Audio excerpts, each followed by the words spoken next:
to these people. Um, Many people believe that tech surveillance like ShotSpotter will keep us safer. But the harsh reality, especially for Black and brown people, is that tech in the hands of police becomes yet another weapon. In this panel, we'll talk about the challenges and successes we've had standing up against the largest audio surveillance company in the country, ShotSpotter, that's owned by SoundThinking, and why this is a critical campaign. My name is Granite Kim. I'm the campaigns director at Empower Change, a national Muslim grassroots and digital-first organization. Empower's work on ShotSpotter is an extension of Muslim organizing against state surveillance. Today, we're joined by 3 instead of 4 outstanding organizers, researchers, legal experts, and activists who've been on the front lines for their communities. Alex Goodwin is a core member of the Chicago and National Stop ShotSpotter Coalition, committed to building Black power and self-determination. Alex organizes with BYP 100 Chicago and is the Deputy Campaigns Director at Action Center on Race and the Economy.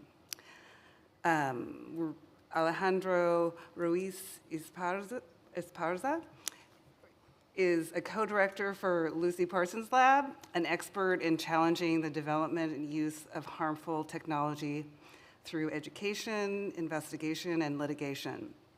Lucy Parsons Lab supports Chicago's racial justice movement. Jay Amici is an organizer for Freedom to Thrive, which is focused on divesting from systems of harm, like policing and prisons, and investing in people and the planet for community safety. Jay also works with Unite Oregon for the rights of Black, Indigenous, immigrant, and refugee communities. Jonathan Manes is not with us today. He's an attorney at the MacArthur Justice Center and an adjunct professor at Northwestern Law School. His work focuses on police surveillance, and he is lead counsel in a class action lawsuit challenging the use of ShotSpotter in Chicago. And we're just gonna jump right in because the reason why Jonathan isn't with us is that he is working on this case, and all of us know him fairly well, but I'm gonna let Ale just talk a little bit about what he's doing today, and then we'll do what we were gonna do. But we literally just found out that the case it's just running along. Yeah, hi everyone. I'm Alejandro or Ale. Jonathan, unfortunately, can't make it today because he is currently representing one of the plaintiffs on our case. And I should say us, my org, Lucy Parsons Labs, we're also a plaintiff on this class action lawsuit against the city. But one of our co-plaintiffs, Derek Scruggs, who was illegally stopped and frisked by the police because of a ShotSpotter alert, is currently being deposed by the city. So Jonathan is sitting with him at that deposition. The city of Chicago and the cops refused to acknowledge that the police shouldn't have stopped him. And they're taking that deposition today. So hopefully Jonathan will be able to come by at some point. If not, he's sent me his notes, so I'll stand in for him. But yeah, just giving you that context. Just quickly before we get going, do people know what ShotSpotter is in this room? Just raise your hand if you've heard of it. Awesome. That's beautiful. That's great. That is beautiful. Yeah. Okay. So this is the first question for our panelists. So we spent a lot of time engaged in a narrative battle when up against tech surveillance of all kinds. SoundThinking ShotSpotter sells the idea of a solution to gun violence, not any actual solution. Why is audio surveillance not a solution to gun violence, and what role do you think ShotSpotter plays in policing? And just whoever feels like answering that, or... Sure, yeah. I think, for one thing, surveillance tactics in general, so not just audio surveillance, but surveillance broadly, they're not solutions to gun violence, to crime, and so forth. They're systems that generally, at their worst, entrench existing inequalities and inequities. For systems like ShotSpotter that deploy officers, the logic at the end of the day is pretty nonsensical. These systems are reactive to noise, right? So it requires some sort of noise to be generated. Whether or not it's by a gunshot is another part of the equation, but the point is that it reacts to something loud. And by reacting or responding to existing events, you're not really dealing with any kind of prime cause. There's nothing preventative that's occurring by deploying these systems in various communities. They're just a reactive sort of a structure. And the conditions allowing violence to emerge initially just remain untouched. So these sorts of investments being framed as, ways to mitigate crime in the future, that's not really something that can be done with this kind of framing. The placement of the sensors themselves follow a sort of circular reasoning. So for example, the way the city placed the sensors, the city of Chicago placed the sensors is they relied on historical crime data. And if you're not familiar with Chicago's history of collecting crime data, there's a lot of biases in place there. But in particular, these sensors were deployed in the south and west side of the city. 80% of Chicago's black population lives in the police wards where all of the sensors are located. And all of the sensors are located in wards that are predominantly black and Latinx. None of the sensors are placed in wards or police districts that are predominantly white. So there's already this kind of racialization you see in the deployment of these sensors. But to make matters worse, right, like it's relying on this conception of history, this idea of where crime is supposed to have been happening in Chicago. And by only placing the sensors there and having these sensors passively collect data constantly, passively deploy more officers constantly, it ends up skewing the data further. So across time, you're just entrenching this sort of crime data. You're making it seem more likely that crime keeps happening in these sorts of places, and that'll lead to other sorts of decisions like this further down the line. I think in general, you just can't talk about surveillance without incorporating some level of an analysis of racial capitalism and surveillance capitalism. Surveillance isn't new. Today we're talking about a very digital form of it, one that involves algorithms and machines. Allegedly, there's a lot of humans in the mix too, but that's another thing. But this is something that we've seen in this country since its founding. I think my co-director, who's not here, his name's Freddie, he likes to say that when we think about surveillance in the US, we should be thinking about the slave trade, when slavers had used so many different aspects of like physiology, like width of a nose, like length of an ear to track down slaves that had run away from various areas. And that's not too different from the way that we deploy biometric information with things like facial recognition or decide where to place sensors, because these are still populations that are considered aspects of production, of a product of consumption. And I think it's easy to see that this kind of logic hasn't really been left behind. It's just evolved, and it's turned more digital. It has this sort of a technological veneer behind it, but the reality of it is it's just sort of an extension of what we've already seen in this country. These resources as well, they can be invested in better places. There are preventative measures that are endogenous to various communities here in Chicago that have had a lot of empirical evidence behind them, things like some aspects of violence prevention, community-oriented work, and so forth. And I'm sure Alex can talk a lot more about that too. But because the amount of capital is finite, what we're seeing is it's only being split into products that aren't actually beneficial. And when we're focusing on something like ShotSpotter specifically, there's no good evidence to suggest the system itself has any utility whatsoever for people in Chicago, both from empirical and from legal standpoints. The Attorney General and the courts constantly throw away ShotSpotter evidence. It hasn't been used in Chicago to do anything useful whatsoever, so you'd have to wonder, why is it still being collected and turned in as evidence if it's just going to be thrown out? Our colleagues at the MacArthur Justice Center found that 90% of alerts from ShotSpotter here in Chicago don't lead to any evidence of gun crime whatsoever, no bullets, no shell casings, and this is a product that's been, it's not new, it's been on the market for about 20 years. It actually started as a military product. But despite being on the market for so long, the company, formerly ShotSpotter, now Sound Thinking, consistently refuses to test their product against other loud noises. We have a lot of anecdotal evidence that things like cars backfiring or fireworks can set them off. In fact, the city turns them off during 4th of July, so they were just turned off. I think they're back on, though. And the marketing tactics that are used are also just in bad faith. They say they have a 97% accuracy rate. That rating is actually just based off of the amount of police department submitted complaints. So it's not really an accuracy rate in any sort of engineering sense. My background is in statistics, and I can tell you that that's not really how any engineer worth their salt will be looking at accuracy. But it's just a tally of customer complaints. But that's just some stuff that I can talk about. I'll pass it over to one of my wonderful colleagues. You want to go, Jay? Sure. I feel like you covered a lot there. One thing I would add is I think a lot about, how there's been this kind of backlash to defund where, defund never happened in most places, yet there's this idea that by defunding the police, we made us all less safe, when in actuality what's been happening for generations is a systemic disinvestment and defunding of mostly Black communities. And I personally see ShotSpotter as a continuation of that, because these contracts cost millions of dollars. And where I live in Portland, our 2002-2003 police budget was $249 million. Most of that is going towards wages and pensions. And there are actually more Portland police officers that live in Washington, the next state over, than live in Portland. So, this is a continuation of white flight.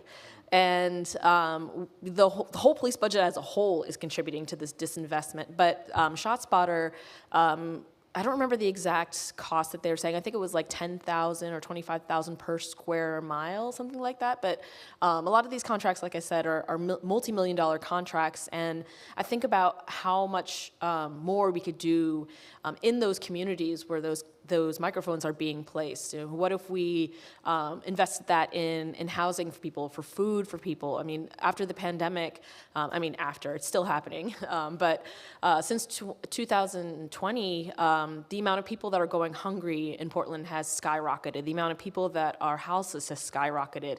And just the stress in general from the inflation and the bills that are increasing for everyone is causing a lot of increase in drug use. And that's my editorializing, because who knows what exactly causes these things. But overall, there is this sense of everybody is stressed out and are turning towards coping mechanisms that maybe aren't the most helpful coping mechanisms, but it's just how people are trying to cope with just an increasing struggle to get their basic needs met. And so just thinking about how if we could use that money that's going towards these surveillance tactics that aren't even particularly effective, if we could use that towards the actual communities that are experiencing this violence, then I think personally that would do a lot more for the violence than just having a pager that basically pages police to say hey, there's an armed intruder on the loose. I can't tell you who he is or where he is, but somewhere around there, it really puts us at risk. And I think about how recently I was reading about there was an active shooter in Portland, and the police showed up and they opened fire into an apartment complex. And this wasn't huge news or anything, but I just remember reading this paragraph in the newspaper where they interviewed some of the residents of that apartment complex, and they were like, we were in our bathroom in our bathtubs ducking, and it wasn't from the active shooter. Right. It was from the police that were responding to the active shooter. So in a lot of ways, this kind of technology makes us less safe, because police are primed to see these neighborhoods that they don't live in as kind of enemy war zones. And because they're primed in that way, and their training is such that they're go home. They're supposed to come home at all costs. Literally, this is the thing, the messaging that they get in their training, that it's okay to open fire into apartment complexes as long as you get to go home, as long as you get to see your kids at night. And that kind of training is backwards, but almost every police department in the country experiences that kind of training. So, Alex, do you want to add anything? Yeah, I'm kind of zeroing in on this question of what role does ShotSpotter play in policing, and I think this speaks to many of the things that Ale and Jay just shared around surveillance in general. But I think the short answer is like ShotSpotter's role is to like justify the state enacting violence, and you know, after Ferguson, Obama's like 21st Century Policing Task Force put together these like 6 recommendations. One of them was like tech and social media or whatever, which, I mean, the expansion of like surveillance and technology being used by law enforcement was going to happen anyways, but like, you know, having something like that to sort of justify and like enable it, I think maybe put a battery in its back. And you know, these surveillance, like technology itself, right, is like often framed as like a reform, it's progressive, it's new, it's revolutionary, like all of these like buzzwordy things, but you know, like Ale was saying, like it just enacts these same harms in just like a different form. And I think, again, like the purpose of these technologies is to justify state violence, is to justify like literal physical and financial harm to our communities. I think like one of the things I'm thinking about is like the data itself, like how ShotSpotter like creates bad data, and then that bad data is then used to be like, we need to flood more police into this area. So the city of Chicago has like a violence prevention dashboard. On that dashboard, there is a number of like how many ShotSpotter alerts there were in the city in like a given year or whatever. Now, us up here, we are like fully aware of the research that shows ShotSpotter alerts only turn up evidence of a gun being present at a location 9% of the time. We know that, but like the public doesn't know that. So when they go on this dashboard and they see, oh my God, there were 10,000 ShotSpotter alerts, they're like equating this wrong number, right? And yeah, like the police department, the city gets to use this number to like justify, again, like more policing, when I think, to Jay's point, we should be using these numbers to funnel investments and resources and infrastructure. So like I think the other thing about Chicago that probably is very similar in other cities, but you know, I think some of us that are like in this work, we maybe like joke about these like heat maps a little bit, where it's like the heat map of like where Black and brown people live on Chicago's south and west sides is like the same heat map as like where all the public schools are closed is the same heat map as like, right? Like you could just put all of these maps on top of each other.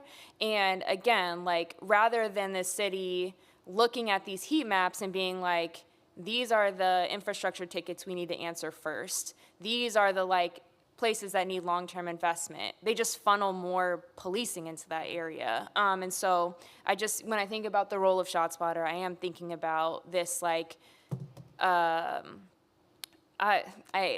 techno-solutionism of it all, the sort of like not biased, super efficient thing that just like enables state violence because there is this sort of like larger narrative and excuse, like you can't really like put your finger on it if it's a machine, right? Like you can't blame a machine in the same way that you could like hold the state or hold the police department like accountable. I think that's a really important point. I think there's Yeah. like certainly arm's length with tech. Like Yeah. it's definitely trying to protect police. One of the things that I wanted to talk about, I wanted to hear from you all about, is like Chicago is where a lot of documented harm has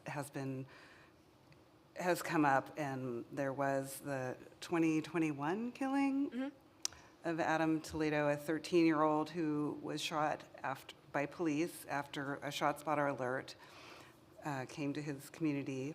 And also, Michael Williams was imprisoned for 1 year for being near a ShotSpotter alert. And, you know, that's an incredible story. I mean, outside of the just harassment and sort of stop and frisk kind of things, it's pretty incredible. But I have to say, knowing, you know, that's why this panel is very Chicago heavy, and we are in Chicago, is that they've been really leaders on this campaign locally and nationally. And I want to hear, because the person that's talking next on a big panel is the mayor of Chicago, and he ran on a platform basically after like the good organizing in Chicago. In his platform, he was going to end the ShotSpotter contract. And we can't really talk about what is going on, but somehow it's still going on until February, and our hope is that it's going to stop. But I'd like to hear from Chicago people a little bit, like, where is the campaign now, and what are your hopes in the short and long term, because you have been leaders. Yeah, I will kick us off, and Ali, if you want to add anything. I'm like, where are we now? We need Mayor Brandon Johnson to stand on his campaign promise of getting the contract canceled. It's like, it does not have to be that hard. I think that there's been this sort of like hemming and hawing, and I'm thinking really hard about it in the media that's like been happening out of his team, because there's like, oh, what are the legal implications? There are none. If you read the contract, it simply says if there's no money in the budget for ShotSpotter, and I think broadly speaking, no money for gunshot detection, then the contract is done. And so what that looks like in terms of like timeline between now and February 2024, Chicago, we're about to like we're about to run into budget season. So we need the mayor, Brandon Johnson, to propose a budget that does not have money for gunshot detection. And then we need city council to approve the budget that doesn't have money for gunshot detection, so that I guess if they want the sort of like clean way out, the contract can expire in February. That I think that's the sort of like inside playing the politics game of this all. Like that's sort of like where we're headed. But I think what's been beautiful about this campaign around ShotSpotter is it's been such an entry point for the public to talk about policing and surveillance and transparency and accountability. The contract for ShotSpotter was extended twice behind closed doors. City council didn't know about it either time. And the media didn't know about it either time. Folks were not happy. I'm like, well, whatever. But I'm like, y'all wanted CPD to tell you they were gonna do this thing? Okay, sure.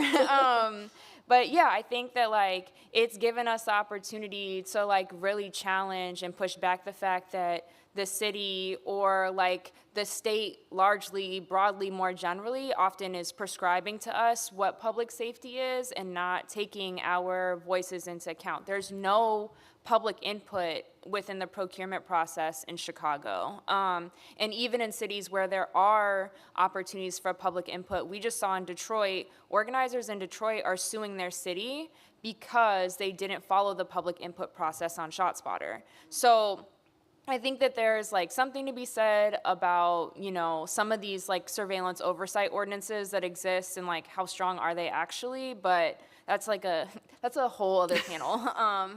But yeah, I think here, like we have been building power around this thing. I do just want to like add, when I've been canvassing, talking to folks about ShotSpotter, both in my neighborhood, I live on the south side in Woodlawn, and on the west side.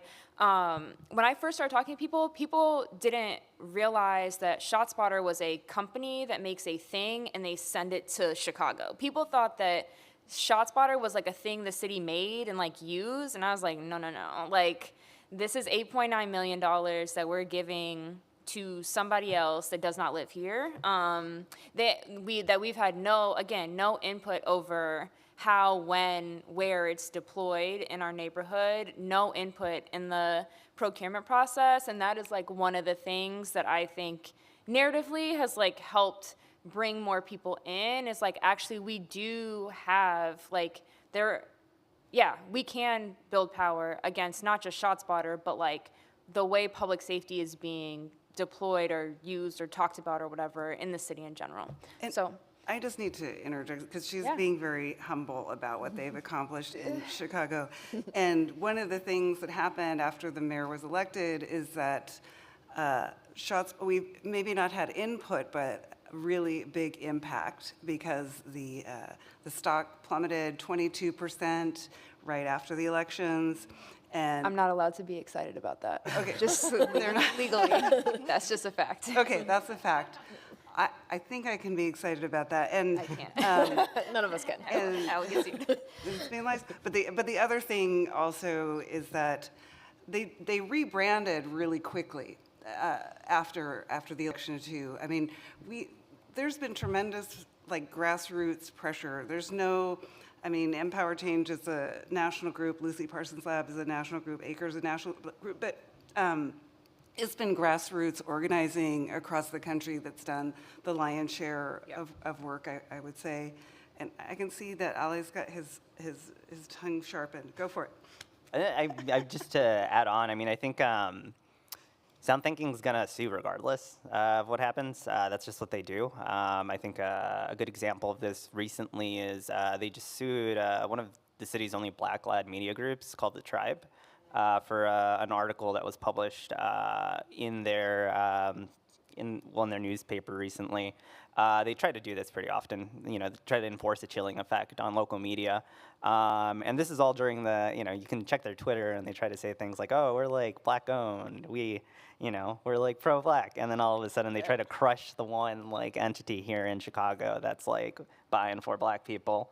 So I think like, to me, it's a little silly of the city to be so concerned with these sorts of like legal implications when it is almost 100% certain that they're going to face something and they should just prepare themselves for it. But I think it's important to also name that the end of the ShotSpotter contract here in Chicago is quite frankly the lowest hanging fruit. This is maybe one of the most obviously unreliable, non-useful products that is purchased by the city for digital criminalization as digital criminalization technology. And to be honest, like the removal of this contract is going to, that would be excellent. I would love to see it, sure. But it's not really going to change the landscape until there are bigger changes done to regulate the way data is taken from black and brown communities. Carceral data is shared between the public and private sector. Or the market itself is regulated to non-existence because it's lucrative for these companies to collect very large amounts of data, repackage them, and resell them. It's lucrative for them to get into these really long-term contracts with municipalities. And I think at the end of the day, I've heard from a few folks in the past, are there possibilities of creating a technology that wouldn't have the same sorts of issues and under the given conditions where the main motivator is profit? Absolutely not. There is no conception that I'm aware of within the broader computational literature, for example, that would show anything like debiasing being useful in these kinds of contexts, because the question isn't the efficacy of the tool. The question is whether the tool should be used at all. And for us at LPL and many of us in the campaign space, I think the answer is quite obvious. It's that it shouldn't be, because it's just used to criminalize, and it's used in a way that is racist, to be quite frank. So for one thing that I can add about where we are in the movement today, I can talk a little bit about our class action. Jonathan isn't here, unfortunately, so you have to hear from me. But I think the class action has been moving forward. We filed the suit late last year. And the reason that we filed the class action against the city of Chicago is because us at Lucy Parsons Labs and the various plaintiffs as well, are alleging that the deployment of ShotSpotter in primarily black and brown neighborhoods is infringing on civil liberties. It breaks the Fourth Amendment, in particular the disparate impact clause, which says you can't have some sort of processes, policies, technologies, et cetera, that have a disparate impact on protected classes, in this case race. and also breaks various laws local to Illinois, like the Illinois Civil Rights Act or ICRA.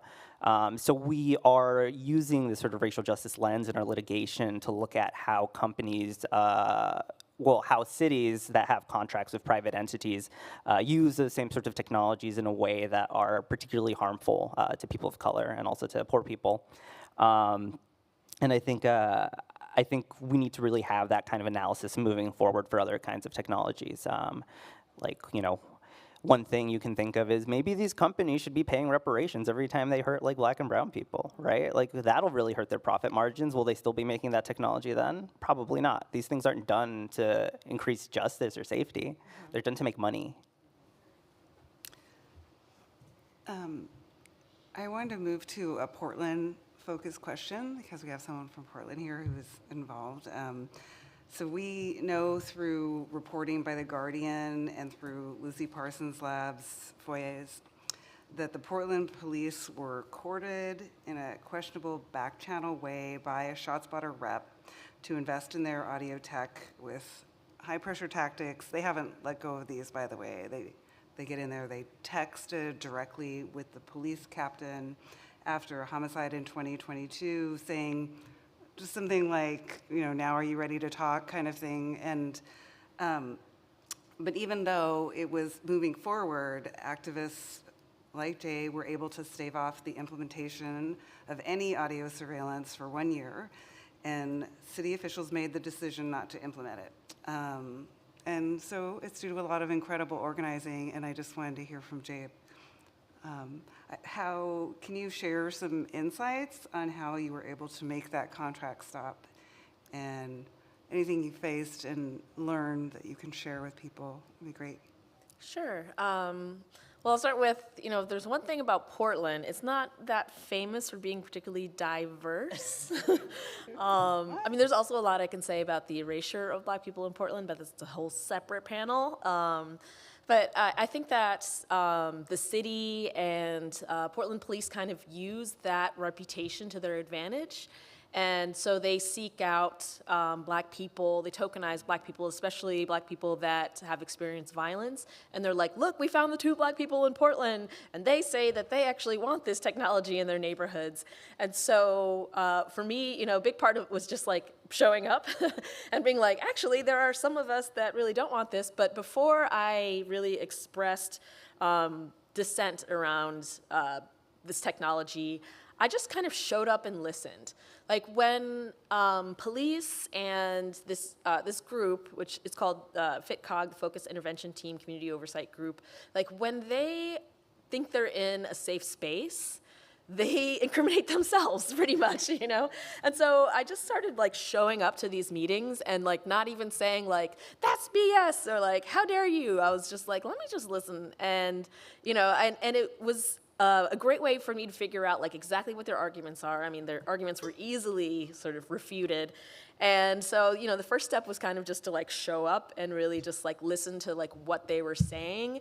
Because a lot of the things they were saying were, kind of egregious and talking about how like, oh, we went to Tampa and they took us to this beach resort and they told us about this, and it's just like, we're going to take this to the auditor. This sounds like lobbying to us, And so, one thing in Portland is like rabble-rousing is a whole thing. People love rabble-rousing. It's a very rabble-rousing town. And sometimes I feel like that goes against us because, we show up, they accuse us all of being outside agitators like they've been doing since the Reconstruction era, literally. And then, they dismiss everything versus like showing up and just listening and just taking notes. And then from there, getting our allies together and really figuring out like, okay, how do we make a strategy based on the things that they're saying and like to where we're able to like respond in a real way and not just like react, I think Portland can sometimes be a little bit reactionary. And like I said, sometimes that goes against us. But I feel like this campaign, we were really like deliberate in a lot of ways. And it was really a useful tactic. And another thing I wanted to say was just about how we really built like a pretty like broad coalition. We wanted to make sure that the people from the neighborhoods that would likely be the target of this technology were actually like showing up to these meetings, and we did like a lot of outreach there. And also we got technologists because, a lot of these folks, they're not technologists. And there was a town hall where, ShotSpotter was basically doing their pitch, which literally, it's like a marketing pitch.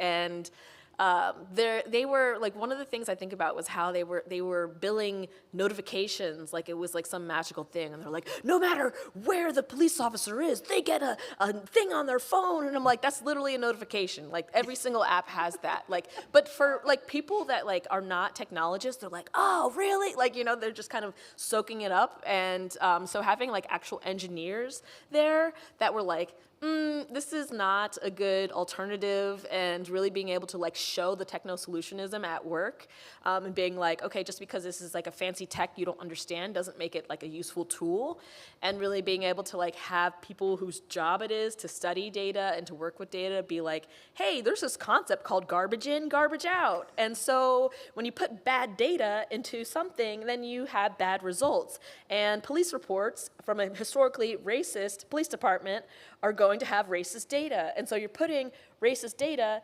into this machine, and then you're going to have racist results. Because they had this whole line of thinking around, like, well, it's going to clean the data. If we take the racist police officers out of the equation, which they're not taking you're not even taking the police officers out of the equation. You're literally, like, paging them, But they had this, like, whole line about how, like, we could just make the machine do all the work, so it's not just, like, police, showing up because they have a hunch or something, and so the machine is going to magically, take the racism out of the equation, and that's just, like, not the case at all. And so being able to really, like, understand the technology and have folks that were there, like, could really demonstrate that understanding and really show that, like, they had a flawed thinking around technology was also something that was really useful as well.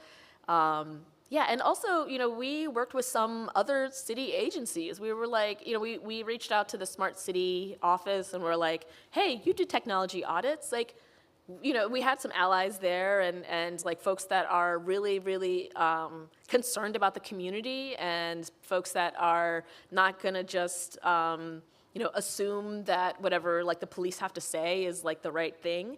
And so, having them do an audit and then them sort of in their sort of more objective determination saying, like, actually, we don't really think that this is, like, the best thing for the community. And they showed up and they presented those findings. And I mean, you could see that they're, like, not an oversight group. This is what they say. This is not me, like, editorializing.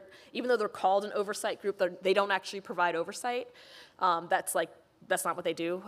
There's like kind of consulting, I guess you can say, with the police, a community kind of consulting. And so for this other office to kind of show up and be like, we don't think this is the best idea, they were clearly very flustered by that and, like, didn't really have, like, a good kind of response. And let's see, I have a bunch of notes. I'll make sure I have.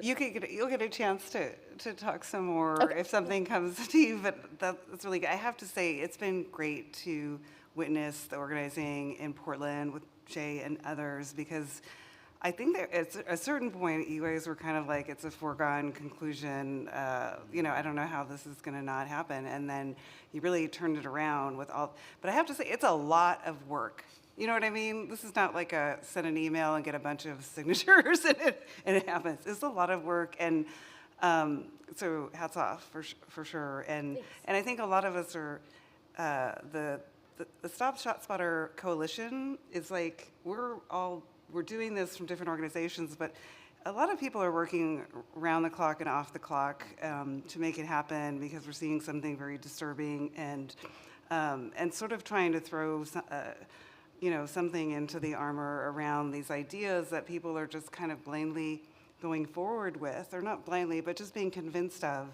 And as a coalition, I've seen what we've done, and we really have changed the conversation nationally. You rarely see an article about ShotSpotter without controversial in the headline.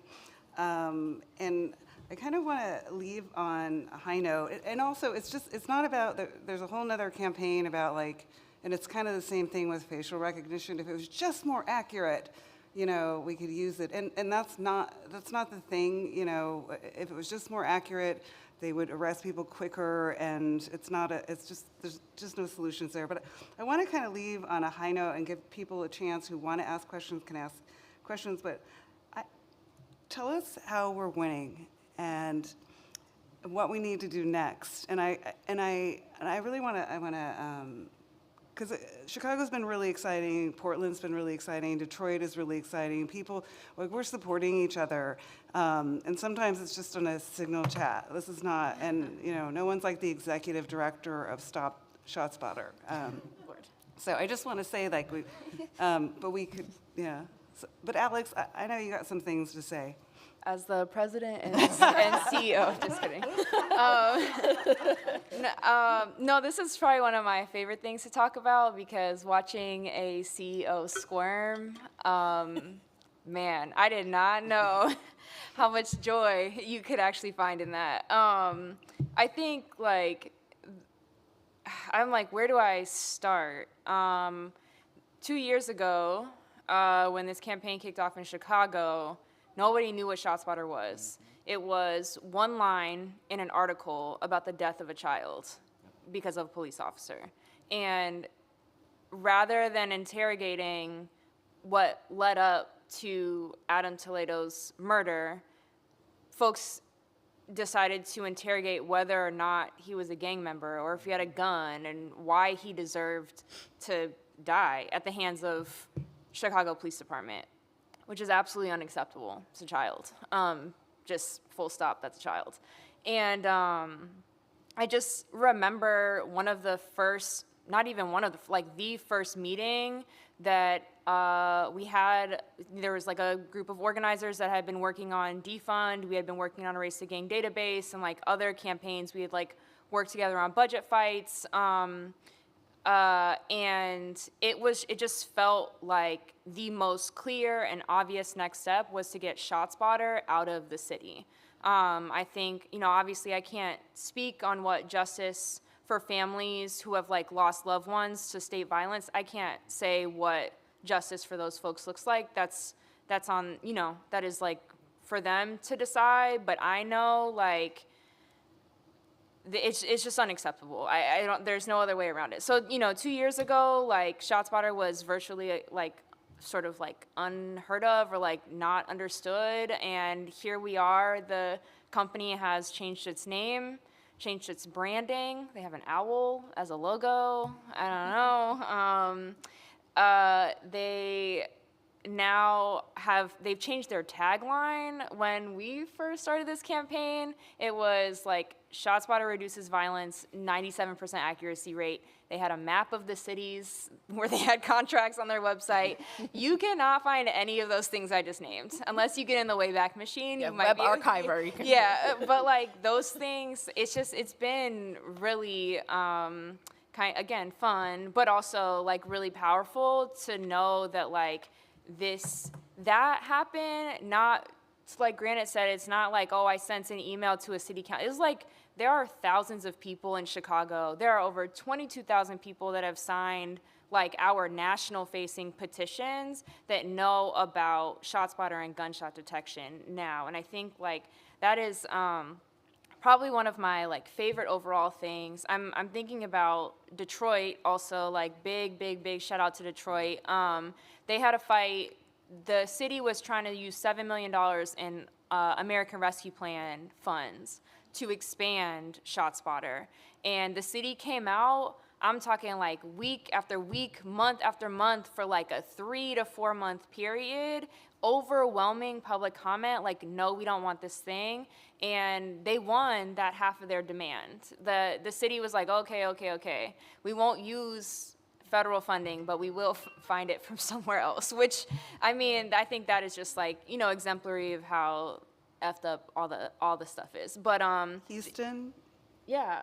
Yeah. Houston they just launched their campaign. Yeah. I mean, just to get some ideas, what other cities? Dayton, Ohio did not renew. Buffalo, if y'all remember a year or so ago, sorry, time is like, what is time? But like, Yeah. when there was that very tragic mass shooting in Buffalo, it was also right before their budget season. And when budget season came, ShotSpotter had been approached the city. They were like a contract was on the table. They had money in the proposed budget. And the city residents came out in Buffalo and were like, this awful thing just happened, and ShotSpotter is not public safety for us, even after that. And I think like those kind of pieces, like, man, it just like makes people power seem less abstract. It's very tangible. It's very real, and it feels so good to be a part of like literally building a movement against like corporate power. Yeah, but I want to push you to talk a little bit more, because I think some things, and like Sarah said from Portland and such, it's like, you know, a ton of ways, ton of meetings, a ton of committee things. All these things are really hard, and that's why we need to move towards some other strategies. And we're really pushing as a coalition to look at a strategy that is maybe with legislation, a federal strategy that looks at not an oversight thing, but just like why are we allowing this to enter our lives without some kind of say? Yeah, this will probably be one of the last things I say. Just on that note, you know, I am like, you know, we need political will. Like, I think bottom line is like political will at the local level, state level, federal level, Congress, all that, you know.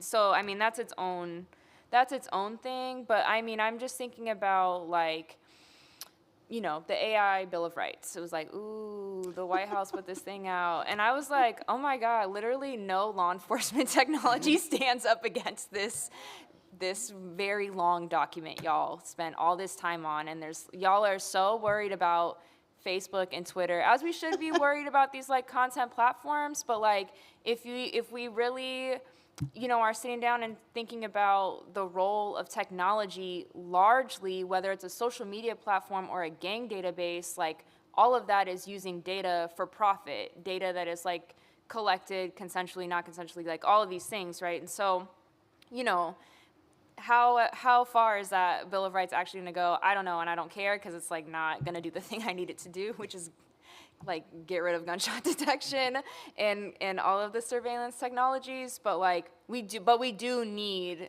folks to wake up at like these different levels of government, and really like interrogate. But you know, I think then we're like indicting capitalism, and we're like indicting state and borders and all of the things. And are they gonna do that? I don't know. Probably not. So yeah, I think, yeah, there are like obviously there are limitations to the organizing around surveillance technology, and a lot of those limitations come out of the way we've been socialized over however long, that like policing is public safety, surveillance is public safety, you know? And so, I mean, we're talking culture shift and whatnot, but yeah, it's just some of my thoughts. I want to give people a chance to say, this is something the Harvard Business School told me not to do, but if you have any final words, Jay and Ale, and then we'll open up to questions. Yeah, I mean, I'll keep it short. I mean, fundamentally, at the end of the day, this technology profits from people's pain. And that's something that I think that we did a good job of like reminding people, and I think that really resonated. Like, people are experiencing a lot of fear right now.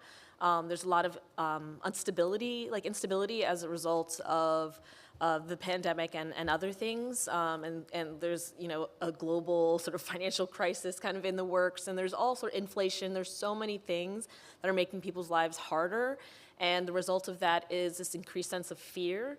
And fear is a very limiting thing. It limits mindsets, and it kind of shuts down our ability to really like reason properly. And so like they're capitalizing on that. And it's not just, the technology, ShotSpotter being one of them, but there's many. It's a many-headed hydra, and we found that out very easily where they were like, okay, we'll just do RFP, and then suddenly 4 different gunshot detection technologies applied for it, and they narrowed it down to 2. And, they didn't choose any of them at the end of the day. But, like, even if, we get rid of one, 3 more are going to pop up. And so we really have to think larger and not just about like one company, but about like, narrative change and like these larger concerns of like how do we actually keep ourselves safe? And that is investing in communities and really thinking about like the social determinants of health. And as long as we're divesting from communities by investing in surveillance and over-investing in police, then we're going to see more violence and more harm. And so, yeah, I'll leave it at that. Yeah, I'll also try to keep it short, which is very hard for me. But I think I agree with all of that. I also think that we need to not only see this as an issue in the short term, we have to think about this in terms of generations. We want to make sure that these sorts of tendencies aren't things we return to. So there's a question of how do you make not just the removal of a contract happen, but a shift back into surveillance culture irreversible after it's been removed. So I think the approaches that have been named are so important. I think a big part of this is within education across our communities, especially undoing this flawed logic and tendency towards techno-solutionism or this misunderstanding of data being objective when it's not. I mean, even the creation of data requires some sort of a priori subjectivity, so it's not something that can ever be truly objective. And that means talking to our communities, uplifting local practices, making people feel more confident to be able to critique these things, because like you don't need to like know anything about machine learning to know this stuff is bullshit at the end of the day. You just know that like it's not cool to have cops constantly harass you and your people, And then in terms of just like strategies and tactics. I named some of these earlier, but I think there needs to be heavier regulation policy around how data is shared between private and public sector, especially carceral data, because when that's cut or severed, there's very little profit to extract.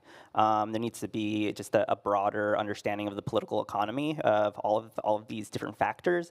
ShotSpotter and all of these other surveillance companies aren't just selling to police; they sell to military. There are military investments here that need to be further explored. There are different sorts of actors in the background, like banks and so forth, who make sure that these products get created. The private sector is interested in this too, right? I mean, like we can connect this to Stop Cop City and how everyone on that board is just like a big bank or a business. Without doing these things, what's going to happen is you're just going to see more contractors come out, and we see it all the time. We saw this one called Eagle recently, just like start saying, "Oh, it's like we have like an unbiased version of ShotSpotter," and like that's just ridiculous rhetoric to use, but it works for them because they're able to focus on an efficacy argument that's at the end of the day not very important, to be honest. And use that as a way to market their tools. I think I'll just leave it by saying reappropriate these funds into things that we know work locally, practically for people, real people who actually need to see both harm reduction and transformation in their communities. And just remember that technology will never solve sociocultural problems. Amen. That was good. Does anyone have questions? Come on. Stand up or say it or come over here. I don't know. Hi, I'm Lisa Greco. I'm a freelance reporter for The Guardian, not the one that wrote that story. So I know, Alejandro, you were talking about the class action lawsuit here in Chicago, and then obviously the contract itself is kind of up in the air. And all of you mentioned that it's not a very transparent process right now. Just wondering if you can clarify again real quick, like the timeline on that lawsuit and Yeah. how it affects the contract.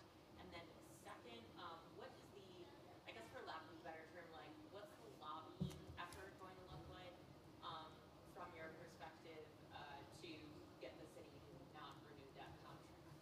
Yeah. To the first point, if we exchange information after, I can probably just email you all of that information because I'm awful with dates. I want to say we filed in like June of last year, but I'll give you a much more accurate read on that. As for lobbying efforts after the fact, I'm not sure how much I can talk about that at the moment.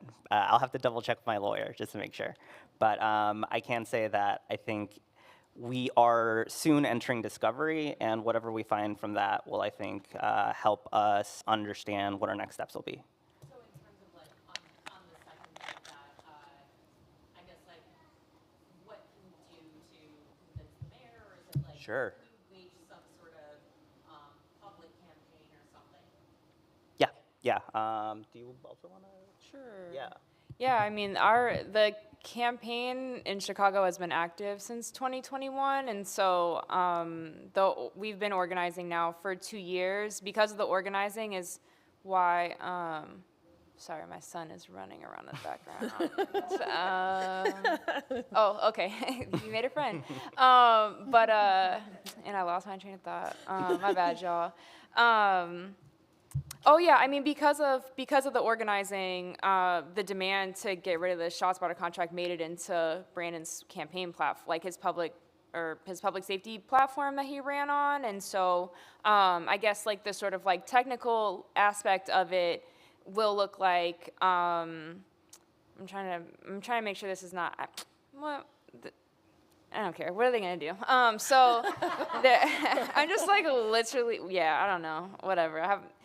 I don't like Ralph Clark. I know that they are like watching, and they're like watching everything that we're doing right now. So, but they have to know this is what's coming. So I think the technical part of it is, like I said earlier, in terms of like budget process, the mayor in Chicago like proposes a budget, and then all of the departments come out and they beg for money, and then city council like approves the budget, but everybody has to agree, or at least we need 26 out of 50 people to agree. And Also, he's like, he's speaking at the next panel. He's a rising star in Yeah. progressive politics, and we're going to hold him accountable nationally. Yeah. I mean, we are just going to do that. Our Empower Change did a Chicago-based email. We have like 4,000 people who are like, tell the mayor to follow what he said he was going to do. And people will be very upset, and we will definitely take him to task nationally. And so I just wanted to respond to that also. And we did get a text from Jonathan, by the way. He's on. In addition to what's already been said, I think at least in terms of the case, there is the opportunity to approach the city about settling or resolving it in light of Mayor Johnson's commitment. So that might be maybe a little more towards what you were asking to. This, I think, opportunity would have come up when the mayor appointed his corporate council, which was in June 6th, I think, June 7th of this year. But that hasn't, to my understanding, that hasn't come up just yet. So I think that's one way of going about it. I think there are still some large questions in the background, large legal questions. So for example, we're very interested in the ability of the city to reappropriate those funds into things that are community driven. But my understanding is that it's very complicated, and the city has tried to, I think, backpedal away from that being a possibility at all. I'm not sure if you've interact with that with like treatment on trauma or so forth, but yeah. So I think there's still some other legal questions, but that might be one way of approaching it, at least from a litigation standpoint. Yeah. Go ahead. Kind of a follow-up on that. So my base, I live here in Chicago, and my basic understanding of procurement is if it's like under $5,000 a year, it just goes through. If it's anything over, it has to like go through the whole process, but there is no transparency. And I think like perfect worlds, spot shutter's gone, but like new technology will come. What, if anything, is like on the long plan of like how there's more transparency so that there is like in Detroit? Yeah, that's a great question. It's definitely something that's come up in the campaign before, I think, is just this lacking transparency around the procurement process. Because when the contract was initially started, it was like $10 million in Chicago, I want to say, in 2011. That's a large amount that no one seems to really know about in the city, especially not just your average person here in Chicago. demanding some level of transparency around procurement is definitely part of the step. I think it would be easy enough to suggest that after a certain threshold is met, maybe it's at 5,000, maybe it's lower than that, that there has to be some sort of a much more democratic process that involves the community itself. But at least, you know, to your point, that's not something that exists in Chicago. And there are, I think, unfortunately, other avenues for purchasing these kinds of technology, even outside of procurement. So, for example, I think the alderman last year attempted to add the ability to purchase specifically ShotSpotter equipment onto their aldermanic menu spending. And if that's something you're not familiar with, the aldermen in Chicago all basically get like a menu where they can use their like ward's budget on for certain products or certain like bits of infrastructure. It's normally things like lights and like, you know, I don't know, fire hydrants and things like that. But it's never been carceral equipment up until just last year. So there's a lot of, it's a shell game, you know, Chicago politics, what can I say? I think we probably, the next panel is going to start. So just one more question and go ahead, go for it. Hi, Gabby Grossner with the ACLU of Michigan. Thank you for the shout out to Detroit. We worked really hard Yeah. on that. So I know we're talking specifically about gunshot detection here, but what would you say, we talked earlier about divest, invest. What would you say to the argument that some of these technologies are actually pretty cheap in comparison to police officers? For example, I'm thinking of license plate readers. They're like $20,000-$30,000, which is really cheap in terms of technology, and compared to like $50,000 for one officer on the streets like every year. So what would your argument be to that for people who think that that's like a cheaper, better alternative? Yeah. Oh, can I? Sorry. Go, Jay. I mean, I would just say that like giving away our rights is extremely expensive. You know, that you can't really put a price tag on the ability to move freely, and specifically Black people in the U.S. have never been able to move freely. We've always had surveillance, like since lantern laws, and I consider things like, you know, license plate readers and other things a continuation of a legacy that started with lantern laws. And so, yeah, lanterns are cheap too, but like, you know, like that doesn't mean that like it's expensive in other ways is basically like what I would say. I think just adding on to that too, ALPRs in particular, license plate readers in Chicago and in Illinois, they're you know, they're dotted around all the highways in the city, outside of the city. After the Dobbs decision, I think there were a lot of you know, very valid concerns around data being collected from individuals who might be seeking abortions in Chicago and entering from outside of state. Their cars and their vehicles would have been tracked the entire way. That data is not deleted.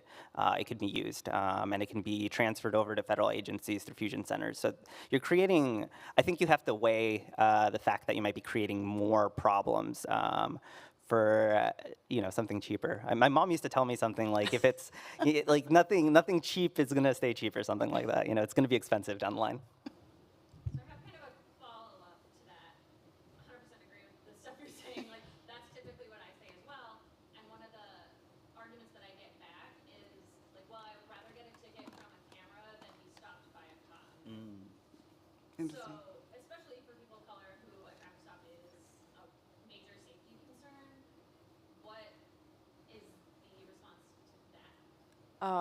I hate to be that guy, but like, I think there's like more root cause. Like, I mean, now we're talking fines and fees, and the way that our budgets are built off the backs of Black, brown, and poor people, rather than our cities like taxing the rich in the way that they need to, and having those folks pay our fair share. So you know, it's not obviously like man on the street conversation, is this like really the argument that you want to make? But that's what it is. Like, even, yeah, just like you saying tickets, because red light cameras, speed cameras, if you go 6 miles an hour over in Chicago, you getting snapped, like you're getting your picture taken. I have so many tickets, but don't we all? We all have so many tickets because the city says it's broke. You know, like there are like all of these other things, and so I think even like how we've been when we are canvassing and talking about ShotSpotter and surveillance, like it is always like a little bit like we gotta push people to go a little deeper because canvassing conversations with people about ShotSpotter. So ShotSpotter has some kind of relationship with like the Citizen app where people who have Citizen were getting notifications. They were also getting ShotSpotter alerts. And that alert alone was enough to make people say they felt safe. But in pushing a further sort of like interrogation, I'm like, okay, so then what happened after the alert? And they're like, well, I don't know. I'm like, do you really feel safer? Like, and so I think that there's like some parallels between those two things where people are like, yeah, I would rather get a camera to take my picture than actually be stopped by a cop. Sure, but what we don't want is tickets in the first place, right? Like, we don't want these like ridiculous budgets that have us like paying thousands of dollars. I owe the city of Chicago so much money. Can I say one quick thing? Yeah, Like, yeah. so, and it's a false choice, right? It's a Yes, false yes, dichotomy at the end of the yes. day. And like, it's like, you remember when you were kids and it was like, would you rather eat worms or step on Legos? And I'm like, why are those the only two options? Like, that's kind of like what I would say is like, those are not the only two options. And like, they give you the really crappy option, so you'll accept the slightly less crappy option. Yes. And we can reject both and say that we don't want Period. either, you know? Period. So thanks, y'all, for staying till the end, and thank you, everyone.